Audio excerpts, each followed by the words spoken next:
Ya, shalom. Kemarin kita kunjungi beberapa tempat, dan ada yang ingat waktu kita mengunjungi tempat di mana Tuhan Yesus berdialog dengan Petrus.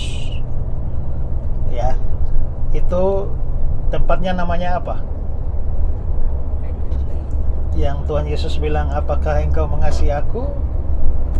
Ada yang ingat nama tempatnya? Gereja apa? Baru 1 hari ini, baru berapa jam ini? Ya, Gereja Primat Petrus. Ya. Nah, karena itu kemarin di Danau Galilea kita sudah sempat bahas sedikit firman Tuhan. Sekarang saya ingin mengangkat kisah dari Gereja Primat Petrus itu ya, di Yohanes 21 ayat 16 dan seterusnya. Kata Yesus pula kepadanya untuk mulai ayat 15 ya, sesudah sarapan Yesus berkata kepada Simon Petrus, "Simon anak Yohanes, apakah engkau mengasihi aku lebih daripada mereka ini?" Jawab Petrus, "Benar Tuhan, engkau tahu aku mengasihi engkau." Kata Yesus kepadanya, "Gembalakanlah domba-dombaku." Kata Yesus pula kepadanya untuk kedua kalinya, "Simon anak Yohanes, apakah engkau mengasihi aku?" Jawab Petrus kepadanya, "Benar Tuhan, engkau tahu bahwa aku mengasihi engkau." Kata Yesus kepadanya, "Gembalakanlah domba-dombaku." Kata Yesus kepadanya untuk ketiga kalinya, "Simon anak Yohanes, apakah engkau mengasihi aku?" Maka sedih hati Petrus karena Yesus berkata untuk ketiga kalinya, "Apakah engkau mengasihi aku?" Dan dia berkata kepadanya, "Tuhan, engkau tahu segala sesuatu, engkau tahu bahwa aku mengasihi engkau." Kata Yesus kepadanya, "Gembalakanlah domba-dombaku. Aku berkata kepadamu, sesungguhnya ketika engkau masih muda, engkau mengikat pinggangmu sendiri, dan engkau berjalan kemana saja kau kehendaki. Tapi jika engkau sudah menjadi tua, engkau akan mengulurkan tanganmu, dan orang lain akan mengikat engkau, dan membawa engkau ke tempat yang tidak kau kehendaki." Dan hal itu dikatakannya untuk menyatakan bagaimana Petrus akan mati dan memuliakan Allah. Sesudah mengatakan demikian, dia berkata pada Petrus, "Ikutlah aku." Nah, jadi ini adalah percakapan yang sangat-sangat penting. Percakapan pertama Yesus dengan Petrus setelah dia bangkit dari antara orang mati. Ini penting karena beberapa hari sebelumnya Petrus baru menyangkal Yesus. Dan setelah itu dia tidak ketemu Yesus lagi sampai Yesus mati dan bangkit. Bayangkan kalau Yesus tidak ketemu Petrus, mungkin Petrus terus ada dalam rasa bersalah. Tapi dia bertemu dengan Petrus. Dan dia bertanya, "Simon anak Yohanes, apakah engkau mengasihi aku?" Tanya 3 kali. Mengapa Yesus tanya 3 kali? Dan setelah Petrus jawab 3 kali juga, Yesus masih ngomong kalimat yang sama. "Gembalakanlah domba-dombaku" 3 kali. Kenapa 3 kali? Ada yang mengatakan bahwa biasanya rabi-rabi Yahudi kalau mengajar sesuatu diulang 3 kali itu penting. Kalau tafsiran ini benar, berarti hal mengasihi Tuhan Yesus itu hal yang sangat-sangat penting. Tapi ada tafsiran kedua mengatakan bahwa Tuhan Yesus tanya karena Petrus beri jawaban yang tidak cocok dengan yang Tuhan mau.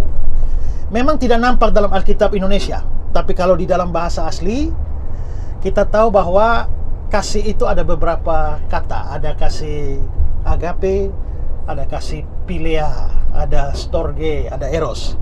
Nah, kalau dilihat dalam teks asli, tanyanya begini. Yesus bilang, "Simon anak Yohanes, apakah engkau agapao? Apakah engkau agape padaku?"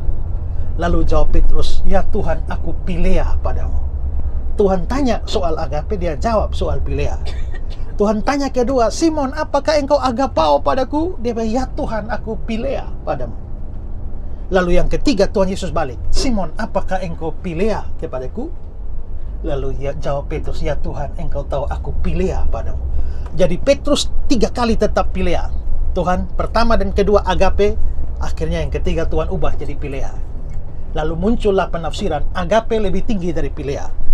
Tuhan mempertanyakan kasih Petrus yang paling tinggi pada dia, tapi Petrus hanya memberi kasih kelas 2, yaitu philia. Dan akhirnya pertanyaan ketiga, Tuhan tidak tanya soal agape lagi, tapi philia. Dan itu menunjukkan bahwa bahkan kasih yang lebih rendah saja dipertanyakan oleh Tuhan Yesus. Itu penafsiran demikian.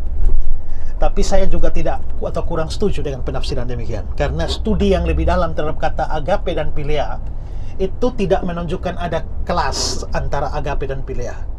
Sebenarnya dipergunakan secara interchangeable, bisa bolak-balik, ya.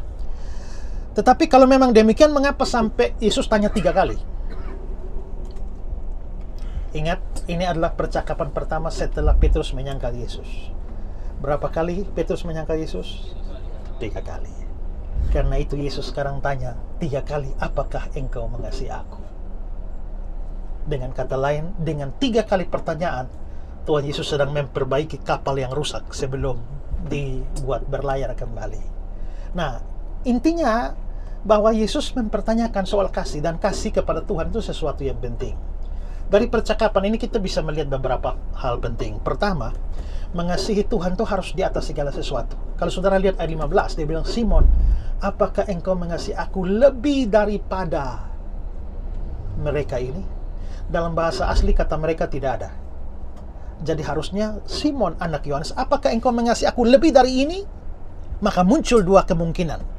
Mungkin waktu Yesus bilang lebih dari ini, Yesus tunjuk kepada perahu, ikan, dan jala-jala. Kalau begitu, maka maksudnya, Simon, apakah engkau mengasihi aku lebih dari perahumu, lebih dari jalamu, lebih dari ikan-ikanmu, lebih dari pekerjaanmu?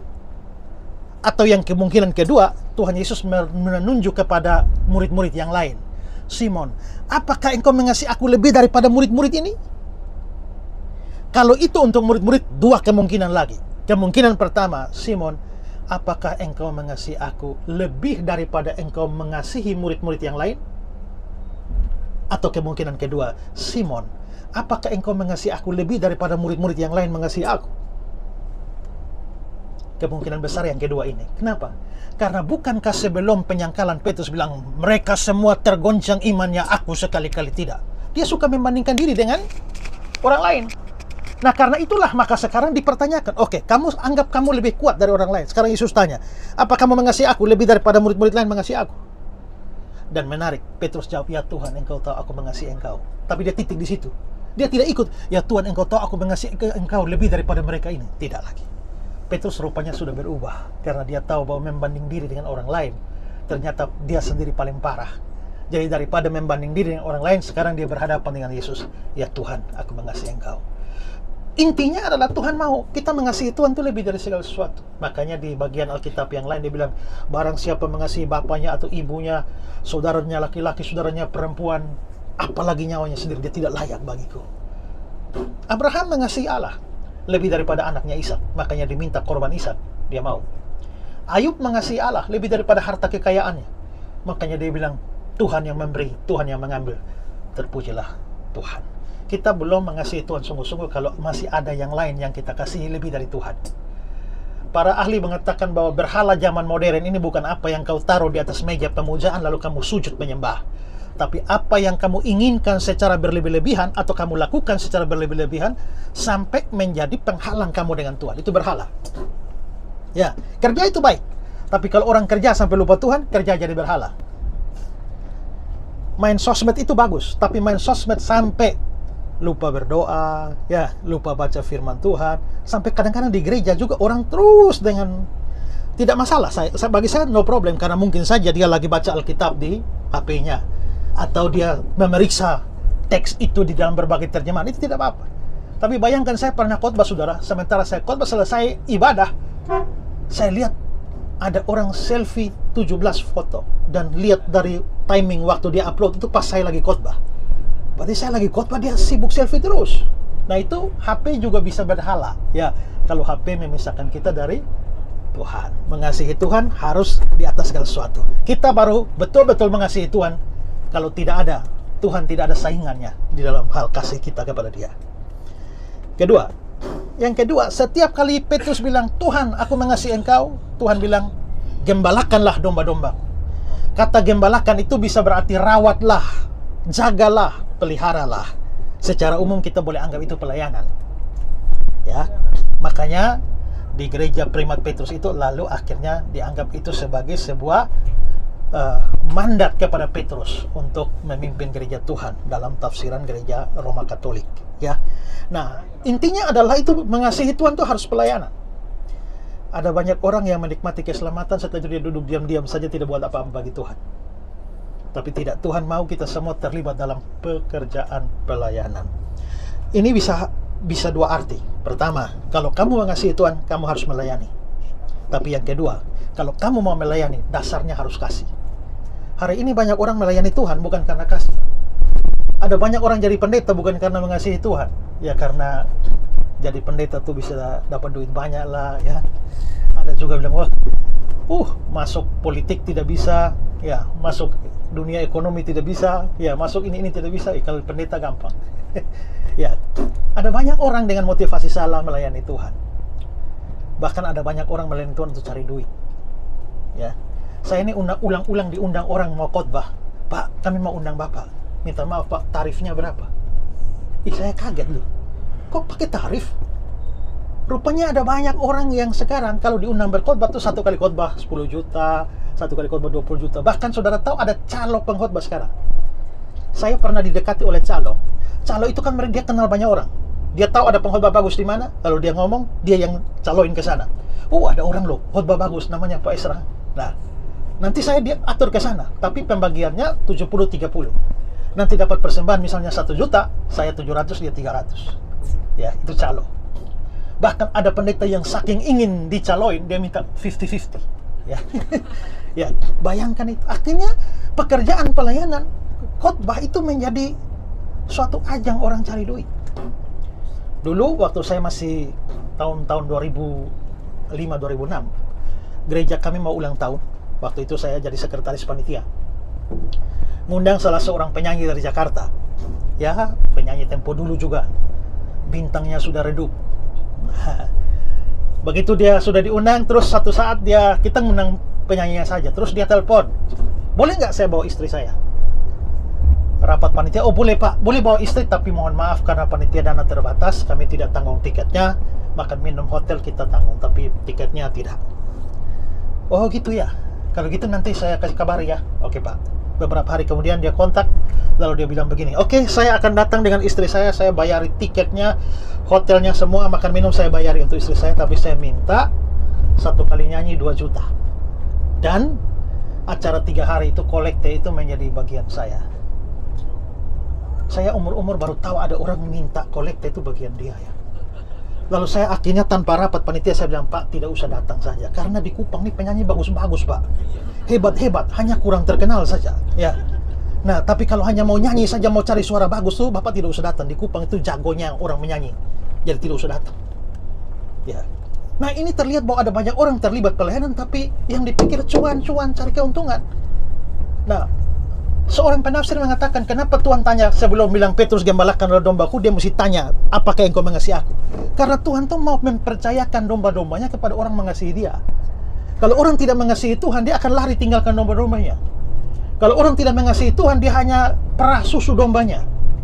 Dia hanya ambil bulu dombanya, tapi dombanya sendiri dia tidak peduli. Karena itulah maka semua orang melayani Tuhan harus mengasihi Tuhan. Banyak motivasi. Motivasi itu ada tindakan yang sama, bisa motivasi beda. Ya kan? Ada lomba lari di satu kampung. Hadiah pertama 10 juta. Juara kedua 5 juta, juara 3 2,5 juta. Setelah itu tidak dapat hadiah. Si bapak ikut lomba lari. Begitu dia lari babak pertama dia juara 1, dia dapat duit 10 juta, loncat-loncat kegirangan. Babak kedua dia ikut lagi. Kali ini dia juara 3, hanya dapat 2,5 juta. Dia loncat kegirangan, tidak kalah girang dengan yang pertama. Babak ketiga, begitu dia lari, dia ngos-ngosan sampai dia jatuh paling terakhir. Begitu dia paling terakhir masuk finish, langsung dia girang luar biasa, persis seperti girang yang pertama dan kedua. Orang-orang heran, Bapak juara 1 Bapak girang, juara 2 girang juga, tidak kurang girangnya. Ini kali paling belakang tapi tetap girang, tidak kurang. Kenapa Bapak tidak dapat apa-apa tapi girang? Dia bilang, karena saya lari bukan dapat untuk hadiah. Terus Bapak lari untuk apa? Saya lari karena saya mau olahraga ya. Nah, berarti dia motivasinya dia memang bukan untuk cari hadiah, olahraga. Tindakan bisa sama, motivasi bisa beda. Pernah lihat kucing kejar tikus? Apa yang sama? Sama-sama lari. Mengapa kucing lari, mengapa tikus lari? Kita dapat jawaban berbeda kan? Kalau begitu sama-sama lari bisa, tapi motivasi dan tujuan beda. Mengasihi Tuhan harus melayani Tuhan harus mengasihi dia. Dan yang ketiga, Tuhan bilang, Waktu engkau muda Petrus, engkau akan mengikat pinggangmu dan engkau akan pergi kemana saja kau kehendaki. Waktu engkau tua, engkau akan membiarkan tanganmu diikat. Dari bahasa aslinya bisa diartikan merentangkan tanganmu. Dan hal itu menyatakan bagaimana Petrus akan mati. Dan memang dalam kenyataan sejarah begitu. Menurut catatan Eusebius, seorang bapak gereja, Petrus akhirnya melayani di Roma kira-kira tahun 67, ya 65 sampai 67, ada aniaya besar oleh Kaisar Nero di Roma. Lalu akhirnya Petrus hendak melarikan diri keluar dari Roma. Waktu dia lari keluar dari kota Roma, dia ketemu sebuah bayangan Tuhan Yesus.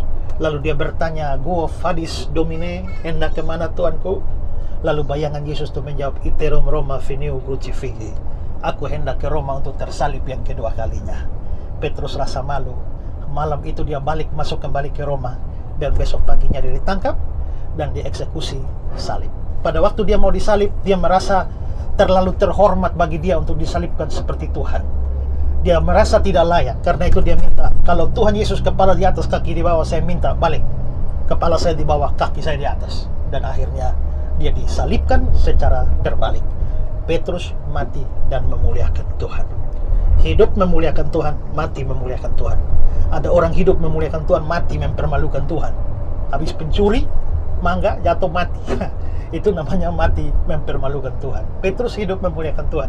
Dia pernah menyangkal Tuhan, tapi dia mengakhiri hidupnya dengan memuliakan Tuhan dengan kematian martir. Kemarin ada orang bertanya, "Pak Pendeta, Tuhan itu kan maha kuasa, tapi kenapa para murid kebanyakan matinya mati dengan cara tidak baik-baik, yaitu mati martir? Kan Tuhan maha kuasa bisa melindungi mereka." Saya bilang mati martir itu kenapa dianggap bukan mati baik-baik? Dari sudut pandang manusia ya, tapi dari sudut pandang Tuhan, mati martir itu kehormatan. Tuhan memberikan kehormatan kepada mereka untuk mati dalam iman, dan orang-orang semacam itu upahnya besar di surga. Saya kemarin cerita, saya percaya Yesus usia muda. Saking mengasihi Tuhan yang saya pernah berdoa pada Tuhan, "Tuhan, kalau memang Tuhan izinkan, minta supaya saya tidak mati biasa, tapi mati martir." Waktu itu Tuhan tidak jawab. Nah, setelah itu saya belajar baca buku sejarah, bagaimana orang mati martir, ada yang dipotong, ada yang dipenggal, ada yang digergaji, ada yang tangan kiri ikat sama kuda, tangan kanan kuda satu, kaki kiri, kaki kanan kuda 4, 1, 2, 3, kuda lari ke 4 arah berbeda, putus orangnya. Ada yang pakai kayu tajam, permisi dimasukkan dari lubang pantat lalu sampai sini seperti sate, dan mengerikan sekali. Ya, saya jadi takut mati martir. Lalu akhirnya saya berdoa, "Tuhan, kalau boleh Tuhan, saya mati biasa-biasa saja Tuhan." Ya, saya tarik kembali doa saya sekian tahun yang lampau, tapi Tuhan juga tidak jawab. Jadi saya tidak tahu sekarang Tuhan mau kabulkan yang mana. Ya sudahlah, pasti saya tidak sanggup kecuali Tuhan sanggupkan. Andreas disalib di Ethiopia dengan Rux Tecusata, bentuk X. Menariknya adalah pada waktu Andreas mau disalib, dia bilang, "Izinkan saya bicara dengan salib sebelum saya disalibkan." Akhirnya mereka izinkan. Lalu dia menghadap salib dan dia bicara dengan salib, "Hail the precious cross." Oh salib yang mulia. Sudah sangat rindu hati ini untuk bertemu dengan Sang Guruku Maha Agung. Sekarang bawalah aku, hai salib. Bawalah aku kepada guruku. Bawalah sekarang. Lalu dia naik ke atas kayu salib, disalibkan. Dan waktu dia disalibkan, dia menyanyi dan berkhotbah kepada orang-orang yang sementara mendengar. Tidak dipaku, hanya diikat. Karena itulah dia mati. 4-5 hari kemudian baru dia mati. Sepanjang 4-5 hari terus bernyanyi dan terus berkhotbah. Kenapa dia bisa kuat? Karena Tuhan beri kekuatan. Nah, intinya adalah bahwa kalau orang mengasihi Tuhan, ya dia harus berusaha hidup memuliakan Tuhan sampai mati memuliakan Tuhan. Jadi hari ini 3 pelajaran tentang mengasihi Tuhan. Pertama, mengasihi Tuhan harus di atas segala sesuatu. Kedua, mengasihi Tuhan harus diwujudkan dalam pelayanan.